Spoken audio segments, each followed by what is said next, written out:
would like to begin by acknowledging the traditional custodians of the land on which I live and work, the Gundungurra land, and people. I pay my respects to their elders, past, present, and emerging, and extend that respect to all Aboriginal and Torres Strait Islander people.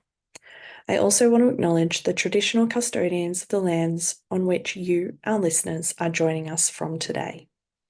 I recognise the deep connection that First Nations people have to this land, their enduring culture, and their commitment to the preservation and care for their country. This land was never ceded, and it always was and always will be Aboriginal land. Hey there, and welcome to Beyond the Surface, the podcast where we explore the stories of people who have survived religious trauma, left high control or cult communities, and are deconstructing their faith. I'm your host, Sam, and each week I'll talk with individuals who have taken the brave step to start shifting their beliefs that might have once controlled and defined their lives. Join us as we dig into their experiences, the challenges they've faced, and the insights they've gained. Whether you're on a similar journey or you're just curious about these powerful stories, you're in the right place. This is Beyond the Surface. Welcome, Matthias. Thanks for joining me. Thanks for having me. Thrilled to be here. I am excited about this episode because I devoured your book, Holy Runaways, when it came out. It was just beautiful. It was just beautiful. Like, it was a beautiful book. And my wife has just listened to the audiobook, and every time she came home from work, she's like, he's so good with words. It is just beautiful. So thank you for putting that out into the world. And if people have not read it, I highly recommend it. But for those who haven't, where does your story start? Mm-hmm. Yeah, I mean, I think there can be so many different starting points, but I consider a starting point to be growing up in a deeply religious, conservative world, and realizing around 10, 11 that I'm gay. Of course, I didn't have that language for it then. I didn't know anything other than, oh, that man on the picture of that, like the cover of that romance book seems really interesting to me. Yeah. um, Yeah. but that started unfolding, years of terror, and being afraid because knowing this is not good. Yeah. And yeah, I would consider that a starting point. What was it like for you as a child growing up in a religious home? Yeah, a mix. Like I feel like my parents are lovely people. They really are, and I am grateful. They're very kind. Of course, there are ways that they have not been kind, but that mix feels really true. So I would say overall, I had a really good childhood, aside from this pretty major part of knowing that I was attracted to men, Yeah. and the rigidity of. I mean, I was in a world of kind of fundamentalism of where, like evolution isn't true. I was homeschooled, like was taught like pseudoscience in interspersed with real science. And so like, I've, as an adult, have had to try to figure out like, now what was real? Like, Yeah. I don't know. So a really odd mix of goodness and very difficult things that I've had to heal from. So. Yeah, I think one of the difficult things for people who have not um, experienced that life is that actually it's never all good or never all bad. It is always a bit of a mixed, nuanced conversation when talking about some of those things. It's not as clear cut as what I think even sometimes we would like it to be. That's the truth, yes. Yeah, yeah. Mm. What was it like for you starting to wrestle with your sexuality and not having the language for that and not really knowing, were you taught, was it very overt teachings against homosexuality, or was it more insidious? Yeah, I think it started out more insidious. Like I don't know how I knew Mm, initially that what I was feeling was wrong. I just knew it was kind of in the air. yeah. But I think as my parents started to suspect more and officially and eventually learned when I was 15 that I was attracted to men, Mm, that's when it started to become more explicit. And that was at the height of what I would consider like one of the heights of the ex-gay movement, mm, when like Exodus International, here in the States at least, Exodus International, Focus on the Families, Love Wins Out, like they were all like in full swing, this idea that you can change your sexual orientation. And while I was never sent to conversion therapy, thankfully, so much of the environment I was in was shaped by conversion therapy. The sense of I can change. If I'm not changing, there's something wrong with me because God promises change is possible. mm, And so that was, well, I believed it. mm. Like in some ways, like it was, I look back and like that was really hard, but I also fully believed that God would change me. Yeah, Uh, and it wasn't until I entered college when I started therapy, and I literally I went to an evangelical Christian school. I went to the school's counseling center, and I asked for conversion therapy. I said, I struggle with same-sex attraction. yeah. I've heard this can change. Will you help me change it? And my therapist the first day said, uh, he said, these things don't change. Um, which I still am flabbergasted by that. I mean, I was in such conservatism, like Yeah, that feels like God's grace, or yeah. whatever we want to call it. Like to wind up with a therapist who was not. He said, "I don't do conversion therapy. Like studies show this doesn't change." Like Mm, he was like, "Our work will be how do you live a faithful life with this in tow." And that was the first time I ever heard you didn't choose this, mm, and this probably will never change. And both of those things felt like this massive relief because I knew they were true, yeah, but I had never heard them before. yeah. Was it complete relief and freedom in that moment, or was there like a conflicting fear of like, I always thought that this was something that I needed to change. What if it is? What if this therapist is wrong? Like, was there Mhm. any anxiety around that? uh I don't think there was.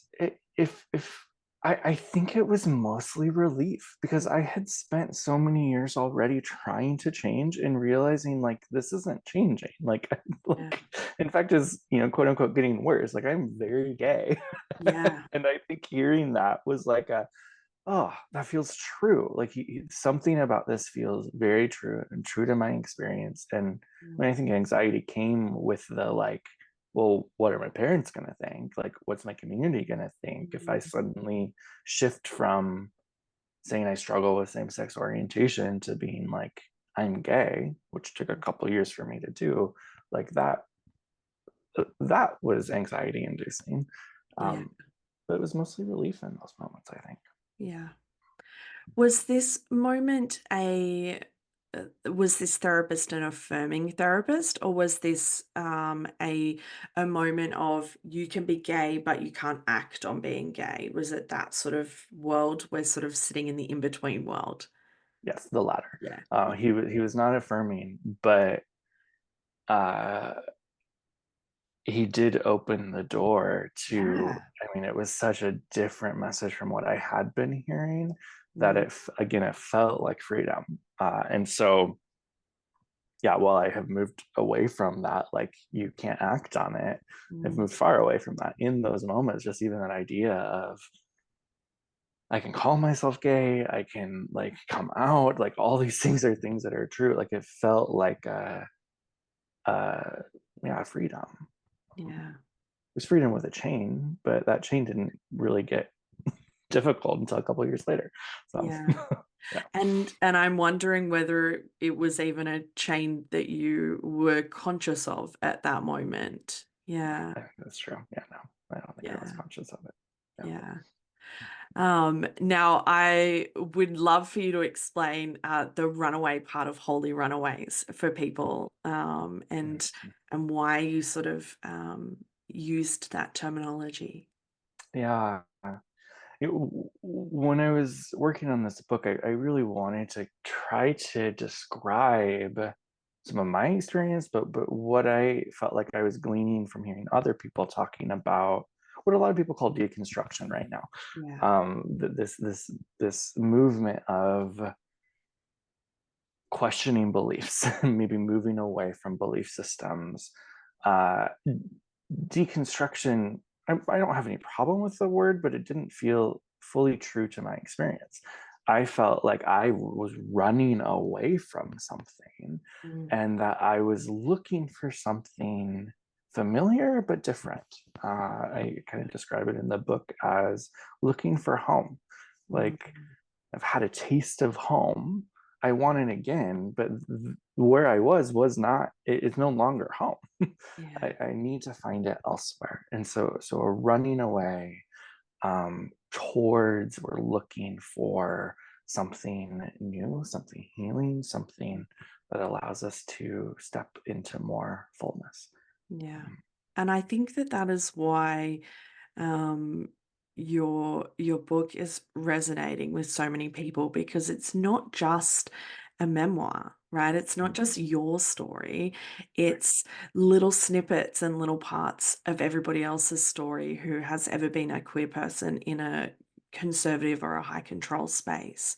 Mhm. And so I think it is, for anybody in that space, it's almost like your story, just in just in a different country for me, and different, style churches, in different gender, but the themes that are in there are are yours, and I think that Mhm. that's why it's resonating so much with so many people. Mhm. Um, Tell me a little bit about what it was like when that door was opened, but it was still a life that you couldn't choose. It was not a lifestyle that you could live. What was that sort of dissonance almost like? Yeah, I was I was skeptical Mm, of the door. I think I I mean, for me, the open door was hearing that there were people out there that were gay Christians. mm, And I was like, that can't be real. Like, that's not a thing.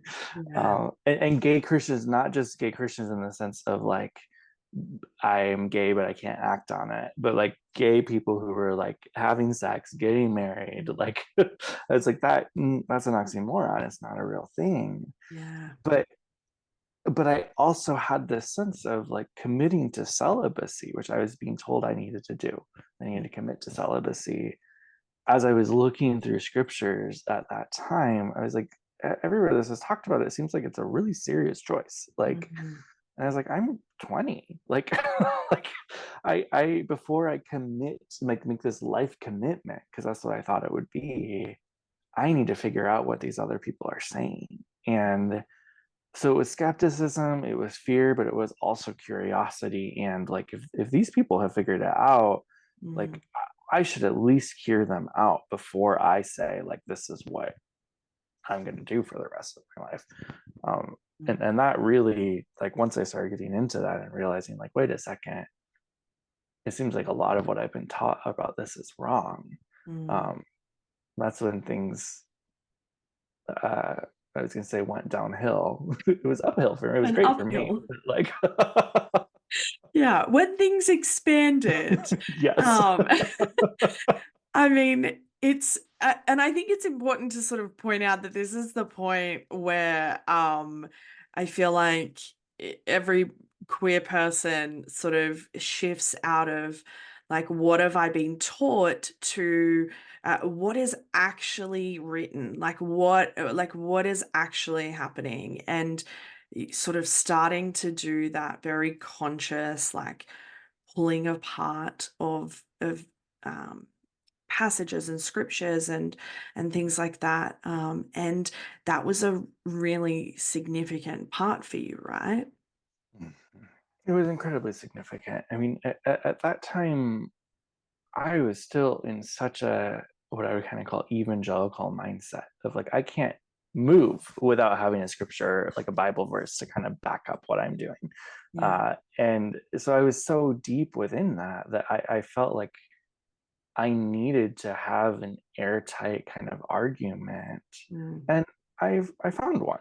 Like yeah. it is no longer as convincing as it was, in the sense that it's not that I doubt it, but now like my whole worldview, that's such a Christian word, but my whole world has changed so much that I'm like, I don't need a Bible verse to back up everything. But at that time, it was a huge part of it for me. I spent years reading everything I could and studying scriptures and trying to figure out like trying to faithfully discern what Mm, was true. yeah. Um, It's and I think a lot of people think that that's a really liberating journey, and it mm, can be. But it's also, I feel like it can also be a little terrifying because the impact and the fallout of that, and verbalizing some of the things that you might be thinking internally is mm, really different in reality. And mm. that's not always a really joyous experience for a lot of people. Right.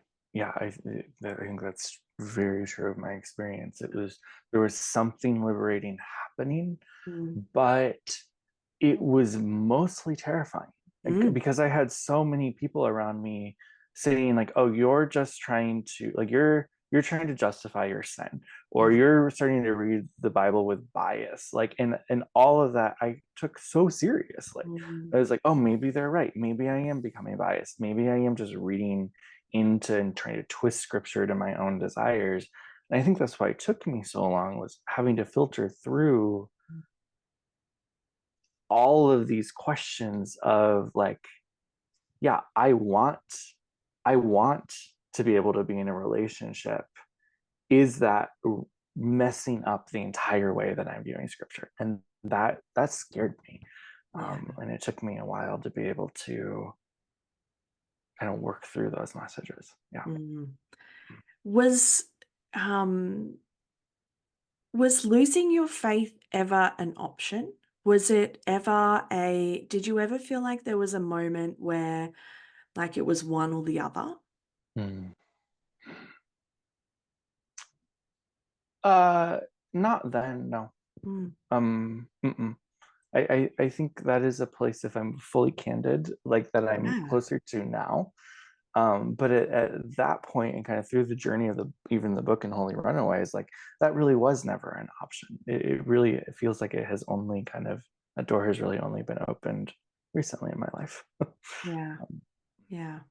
Why yeah. do you think that is? That it was never, I mean, and I guess I sort of think about that because I will often describe my experience as feeling a little bit like I've got one foot on either side of the Grand Canyon, and like my sexuality and my faith were just essentially like ripping me apart at the seams.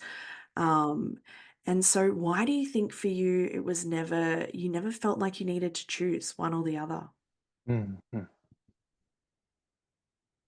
I think this is something I still believe. It is like I deeply believed that God is loving, Mm, and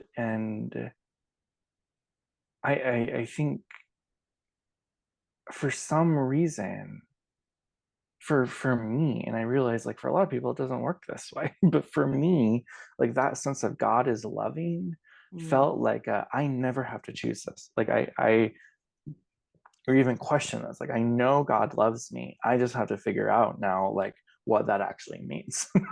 And yeah, so for whatever reason, mm, that was I was able to hold those things together. mm, Um, which is interesting to me because I think now I've talked to so many people who have very different stories where they're just kind of like, Yeah. fuck this, like, and Yeah. they move away, Yeah. and understandably, yeah. Mm. Mm, And I think that that's why, I really appreciate voices like yourself and, a few others that are prominent on social media as being in the queer community and would still identify with the label Christian because um, I think the more normalized that that doesn't need to be a choice for now queer people of youth, like not my generation, like the younger generation, had those people been around when like 2 decades ago when I was a queer youth, maybe that experience would have been different. And so I think it's a really important space to highlight the diversity that queerness and faith or spirituality is not an either or option. And I think that that can change the game for queer youth now. Yeah. yes. Mm, yeah. Which I think is incredible. Mm. What were your relationships like while you were wrestling with all of this? They were strange. um, Yeah. I was so naive. Like I thought, like once I kind of started studying like more affirming arguments and kind of found some that I was like, oh, this actually makes a lot of sense. Like things that are just like really obvious, that like Leviticus, like the Mm, story of Sodom and Gomorrah is about hospitality because the mm, Bible literally says that, not homosexuality.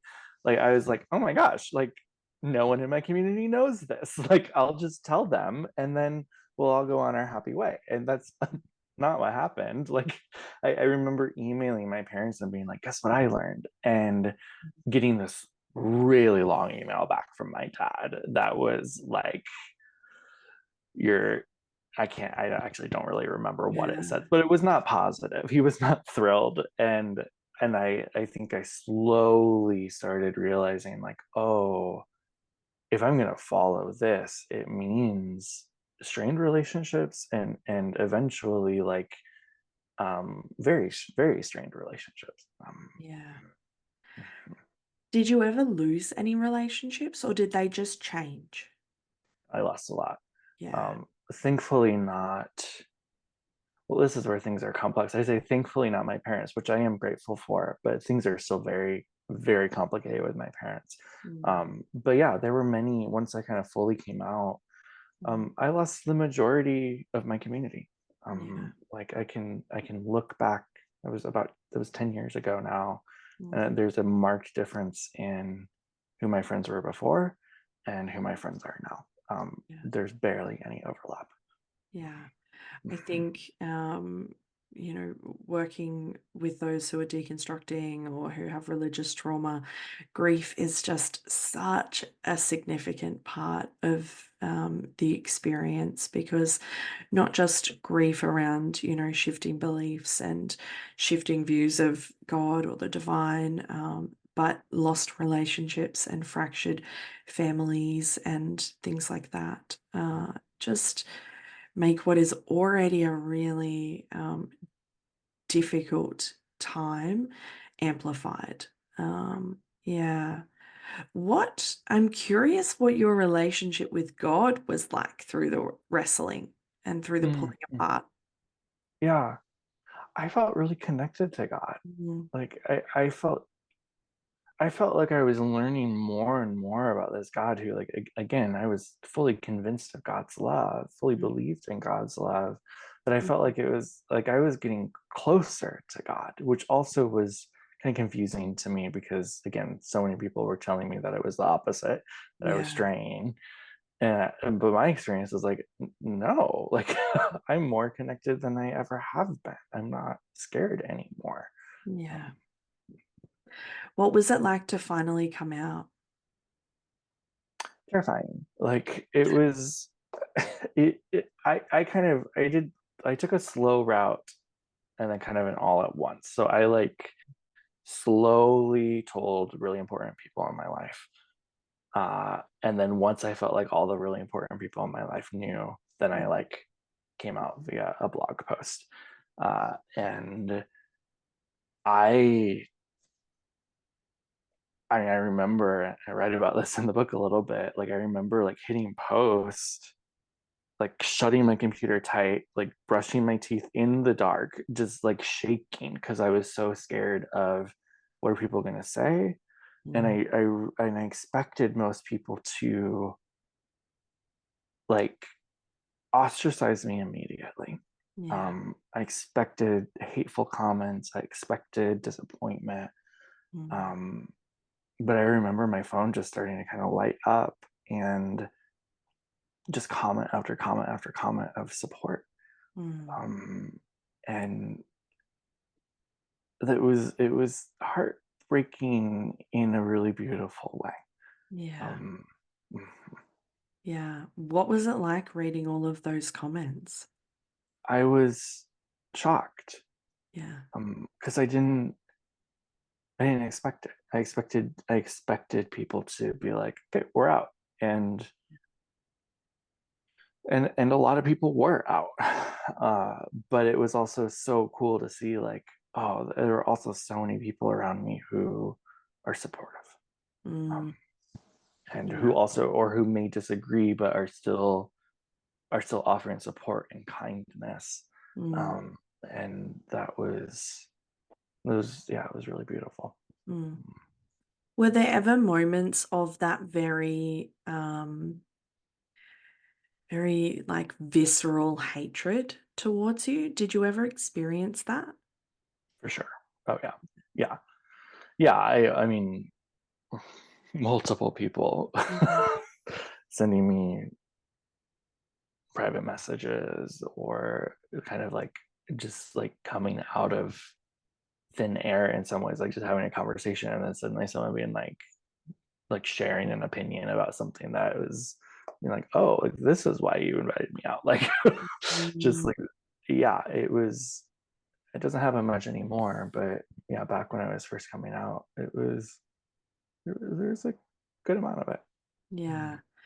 And Mhm. so how did you deal with that? Because I'm thinking, there are people who still are getting that and, Mhm. people who aren't just coming out or who I mean, I still hear it from some people like decades later. Totally. Yeah. What would how did you deal with that in the moment? Mhm. I don't I don't think I really knew how to deal with it. I Yeah. think how I dealt with it was I just kind of stopped engaging with those Mm, people. mm, Like those people very clearly became like not safe, and I was like, okay, like this is. I think. I think I learned pretty quickly, like arguing or even having any kind of conversation is just not when someone's in that space. It's not productive. It's not nothing good's going to come out of it. And now like now I feel much more comfortable with a block button. mhm. I just kind of like it doesn't impact me nearly as deeply as it used to. I think some because a lot of people now are strangers. Yeah. um and also like I think I have a lot more ego strength than I did. Mm, But I don't know if there is a way to deal with it. Like it's horrible. It's yeah. terrible. um Grief, anger, Mm, shock, like dread. I mean, all those things. I can still feel it now of just like the horror of having someone you know or don't know like rail against you like that. yeah. It's terrible. Yeah. Mhm. And Mhm. I find that, and I sort of picked up on it because you said it as well, but um, your concept of what the term safe is just completely redefined and overhauled. I think for a long time you think of safety as, physical safety. And all of a sudden, yeah, people are deemed as not safe people, or places are not safe places, and not necessarily physically, but on an emotional and a psychological level. And so, yeah, I find that it redefines what is safe for you. Mhm. Yeah. Mhm. Tell me a little bit about, because I vividly remember the part of the book where you are sitting in the church and you realize that this is not safe for you anymore. And I read that sobbing my eyes out, Mhm. because like it was just so, um, yeah, it was heartbreaking, but it was also just so relatable. And so, Mhm. um, tell me a little bit about how your relationship with church has changed and evolved. Yeah. Yeah. So after I came out, shortly after that, I ended up moving to Seattle to start a graduate program. And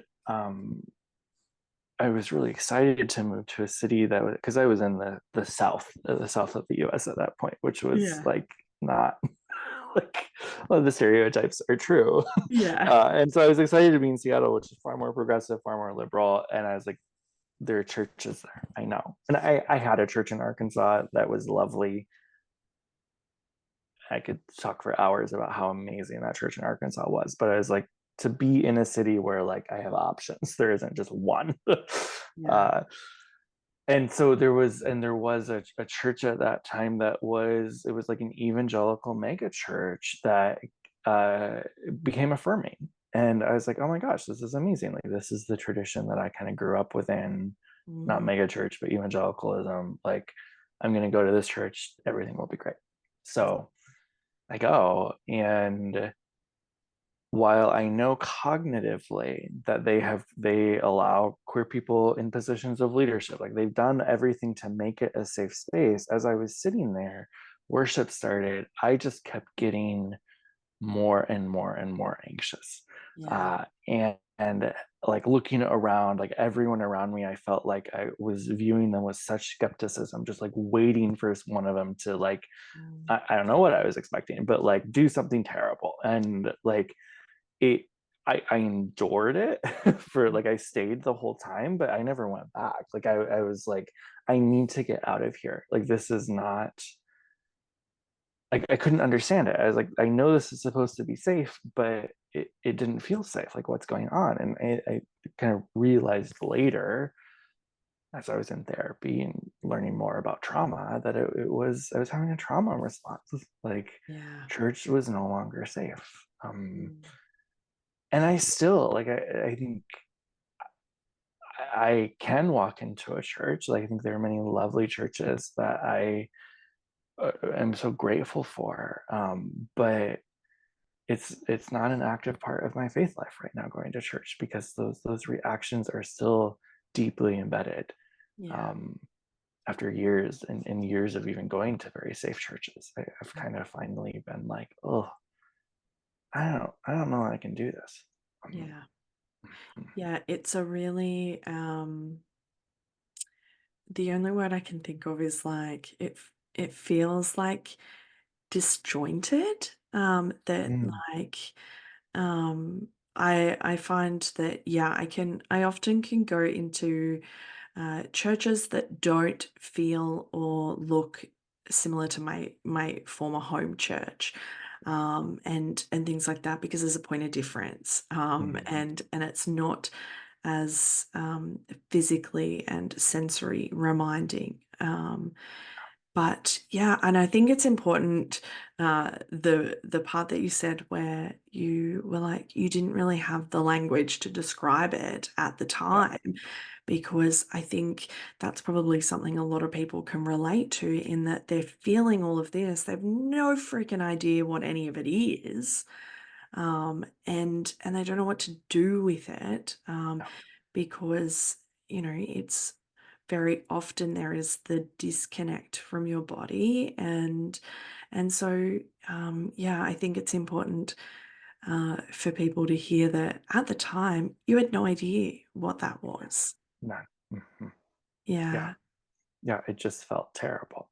yeah, yeah.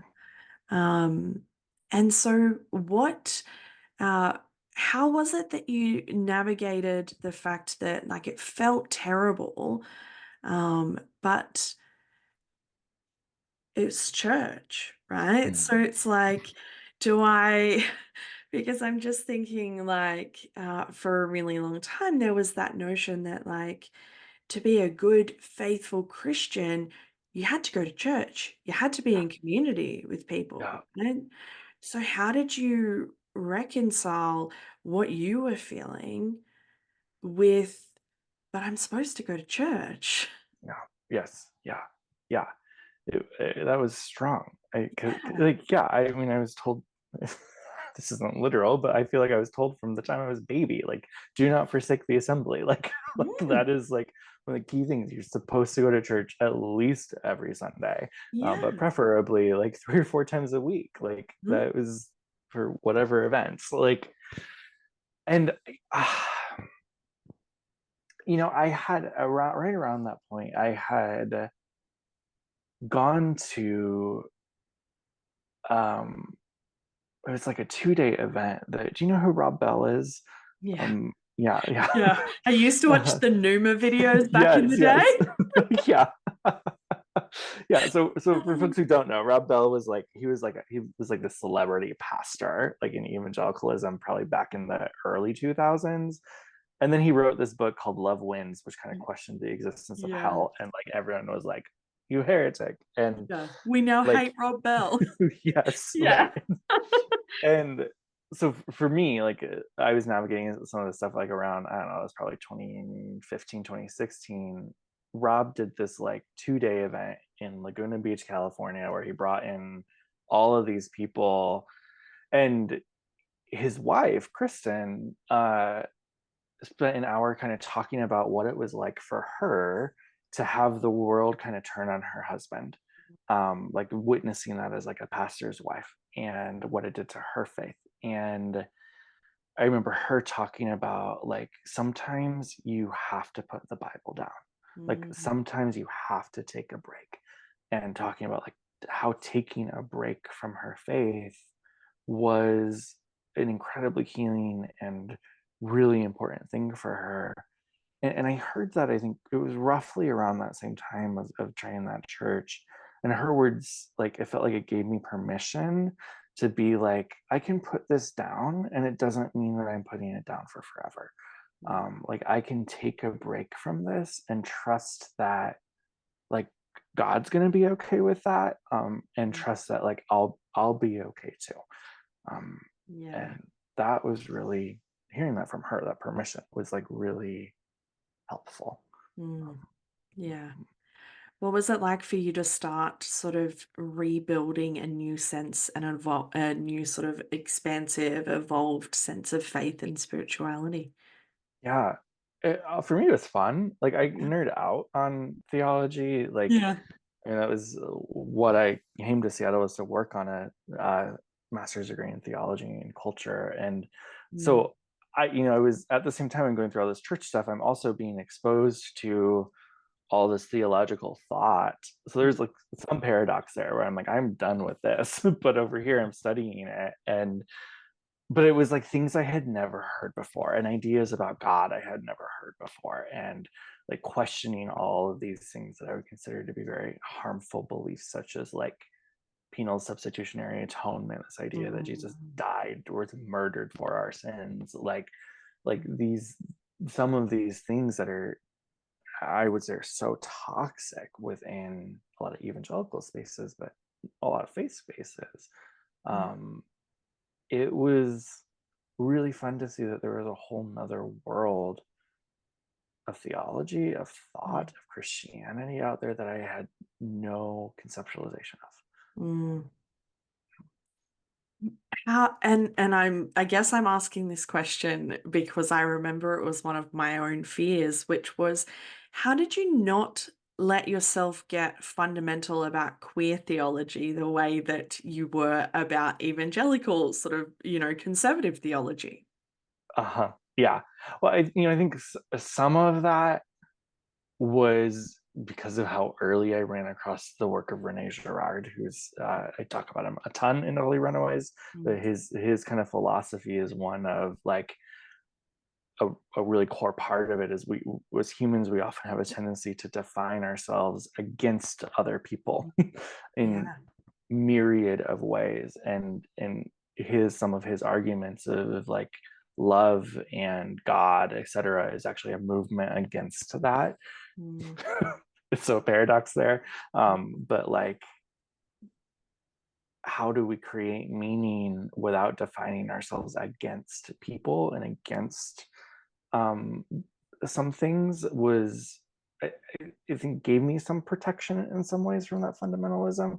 Mm. I don't want to sit here and say that I didn't fall into some of it. Mm. That I haven't fallen into some of it. I think I have, Yeah. but I think his work has also really given me a framework of that different framework.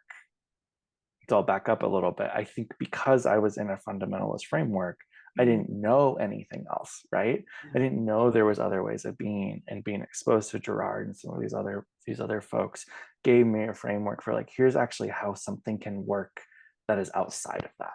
Mm. Here's how it can function and what it can look like. And I think having that invitation to a different way of being Mm. was really powerful. Yeah. Mhm. I feel like it is I mean, regardless of where you land on the other side, it is a wild ride to realize that you don't need to be against the rest of the world. And it Yes. is, that us versus them mentality of like we are right Yes. and they are wrong. Mhm. It is wild to realize that that's not the way that things have to be.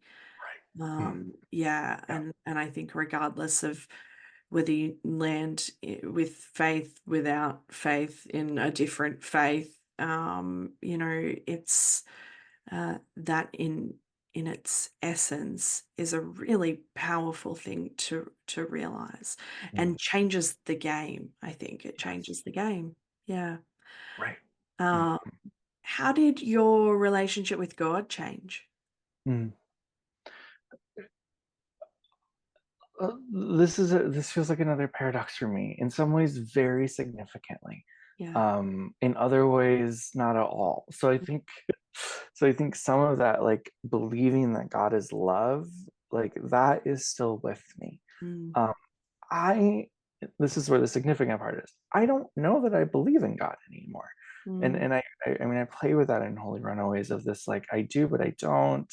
mhm, Like the times I do believe, here's what I believe about God. And this is very expansive and I think liberative kind of, but still I would call very orthodox kind of view of God. But I think I have so much more freedom to be able to have those days of where I'm like, oh yeah, I do deeply believe in this. I believe in this work that Jesus has done in the world. And the mm, other days I'm like, well, I don't think I do. Like, yeah, and like being able to be okay with both, yeah, and hold that, um, I think we're all gonna be okay. mm. It's the Mhm. nuance. Yeah, Yeah. Mhm. yeah. What in this world brings you joy and peace? Mm. I think I think there are many answers to that question. What's coming to mind right now is I think a lot of the relationships in my life, Mm, being with people, being with my dog, yeah, going out on walks. Like it feels small in some ways, but like not small at all. yeah. And I think, the way that we view relationships on the other side, so to speak, is so different. I feel like there is a different type of connection that Mm. is forged, and that is a really beautiful thing to see happen within yourself, but also within the relationship itself. Um, Yeah, to have relationships where it's actually built on people knowing. Me, us, Yeah. like that's game changing. Like I would call that they're actually real relationships. Mm. um I think the alternative, not that they aren't real, but there's a pseudo relationship quality to it. um and and I think the invitation for me has been, and I'm sure I think it's a life's invitation, is like, how do I continue to let myself be known, Mm. and to know others? Like, that is not an easy task, but it's beautiful and fulfilling and hard and messy and Mm.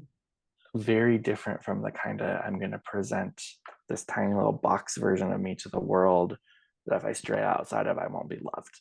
Yeah. um, Yeah. And like almost like cookie cutter relationships because they're getting the exact same box every single time, right? yes, Whereas yeah. there is diversity in relationships when you can build relationships with people that are not even centered around what you believe in the world. Maybe you both just like basketball, or you both play soccer, or whatever it is.